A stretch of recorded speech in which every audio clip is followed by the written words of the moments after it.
వారంలో ఒక్కసారైనా కన్ఫామ్‌గా కాలీఫ్లవర్ కూర అయితే ప్రిపేర్ చేస్తాను. కాలీఫ్లవర్‌ని నీట్‌గా కట్ చేసుకొని వేడి నీళ్ళల్లో నీట్‌గా బాయిల్ చేసుకున్నాను. కొంచెం సాల్ట్ యాడ్ చేసి.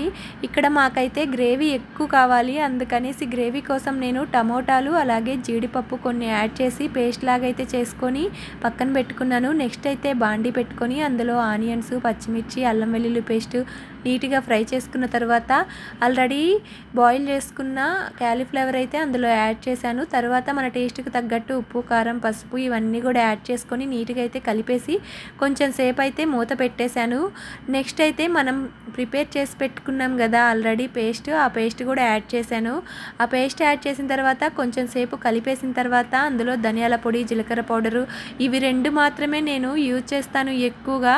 ఇవి 2 యాడ్ చేసుకొని నీట్‌గా కలిపేసి మూత పెట్టేశాను. మనకు గ్రేవీ ఎక్కువ కావాలి కాబట్టి కొన్ని వాటర్ కూడా యాడ్ చేసుకుంటున్నాను నేను. ఈ వాటర్ అంతా బాగా బాయిల్ అయ్యి ఆయిల్ అంతా పైకి తేలేంత వరకు నీట్‌గా కుక్ చేసుకున్నామంటే వేడి వేడిగా కాలీఫ్లవర్ కూర అయితే రెడీ అయిపోతుంది. నేనైతే చాలా సింపుల్‌గా ఇంట్లో ఉండే వాటితోటే ప్రిపేర్ చేస్తూ ఉంటానండి. మసాలాలేమీ హడావిడి లేకుండా. Thank you.